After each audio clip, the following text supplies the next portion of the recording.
Hello বন্ধুরা, welcome to my channel বাসন্তী টেলারে সবাইকে স্বাগত। তোমরা কেমন আছো? ভালো আছো তো? আশা করি ভালো আছো। আমিও ভালো আছি। দেখো, সেদিনকে তোমাদের পিঠের ড্রয়িংটা দেখিয়েছিলাম। আজকে পিঠের ড্রয়িংয়ের মধ্যে একটা ছোট্ট টিপস দেবো, যাতে ব্লাউজটা ফিটিংস ভালো হবে, কাঁধে বসবে ভালো, সুন্দরভাবে ফিটিংস হবে, দেখতে ভালো লাগবে।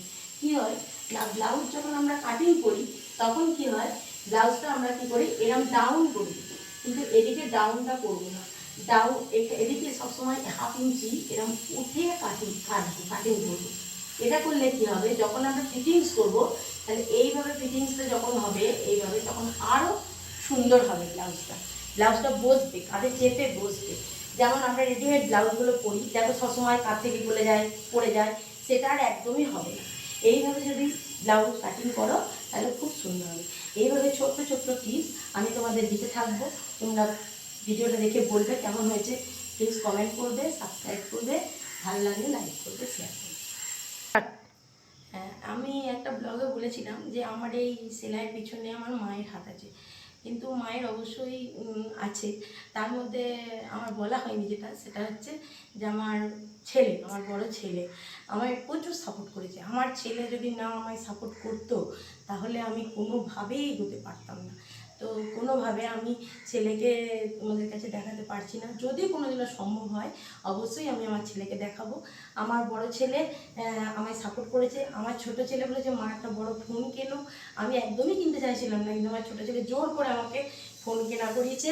তো আজকে এখন আমি আমার দুটো ছাত্রীর সহায়তায় আমি ভিডিও করতে সক্ষম হয়েছি। তা তোমরা প্লিজ আমার পাশে থাকবে, আমাকে একটু সাপোর্ট করবে।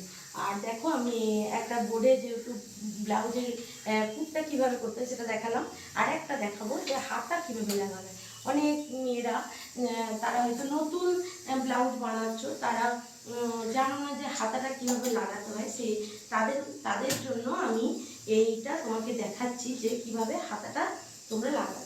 এ দেখো, হাতায় আমি তালপাট কেটে রেখেছি।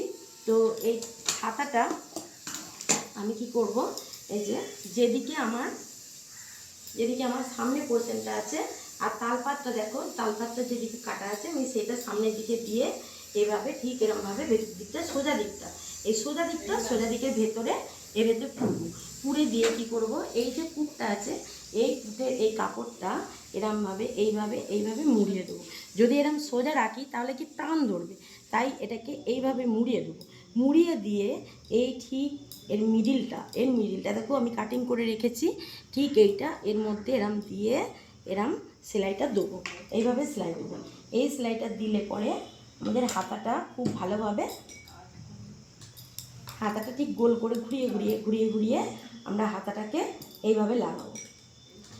যে সবসময় খেয়াল রাখবে যাতে করে মানে এই কাপড়টা বড় হয়ে গেল, এই কাপড়টা ছোট হয়ে গেল, এরম যেন না হয়। দুটো কাপড়ই যেন ঠিক সমানভাবে থাকে, এইভাবে থাকে। আর 1/2 ইঞ্চি কাপড় নেবো সবসময়। যদি 1/2 ইঞ্চি কাপড় আমি না নিই তাহলে কী হবে, 2-4 বার পরার পরই ব্লাউজটা কিন্তু ফেটে যাবে। এইটা কখনোই করবে না, কোনোভাবেই করবে না। এটা ঠিক এইভাবে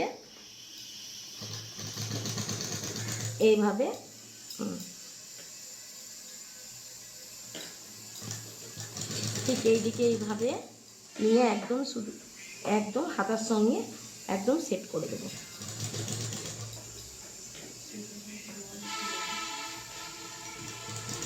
এই দিকটা এইভাবে দিলাম, আবার এটাকে ঘুরিয়ে নিয়ে এটাকে কেটে দিয়ে আবার উল্টো দিকে ঠিক এই যে। আর দেখো বন্ধুরা, এই সুতোগুলো কিন্তু একদম ফিনিশিং দেবে ভালোভাবে। সুতো যদি না কেটে দিই না, খুব বাজে লাগে দেখতে। এ দেখো, আবার ঠিক যেখান থেকে সেলাইটা আরম্ভ করেছিলাম সেখান থেকে সেলাইটাকে আবার দেবো।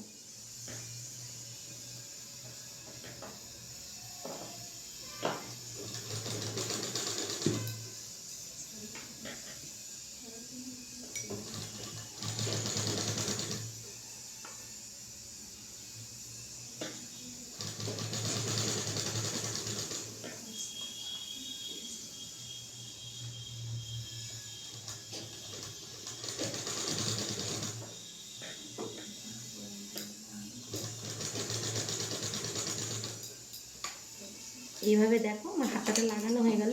এবারে তোমরা সবাই কী করবে, আর একটা ডবল সেলাই, কিন্তু ডবল সেলাইটা যখন আমি দেবো কোনোভাবেই যেন এদিকে না আসে, এদিকে দেবো, ওই দিকে কোনোভাবেই আমি ডবল সেলাই দেবো না। এবারে সামনে দিয়ে এই সামনে সামনে তোমাদেরকে আমি এখন দেখাচ্ছি না, তোমরা দিয়ে দেবে, এই সামনে সামনে সামনে সামনে একটা ডবল সেলাই দেবে, দিয়ে এটাকে ধরে এটাকে উল্টে নেবে, উল্টে নিয়ে মুহুরিটা মেপে এই মুহুরি কত আসছে সেটা মেপে, বগলটা কত আসছে মেপে, ছাতিটা কত আসছে কিন্তু হাতা লাগাবার পর আবার কিন্তু ছাতিটা মাপবে, মেপে তারপরে ঠিক ফিনিশিংটা এভাবে দেবে, ঠিক আছে।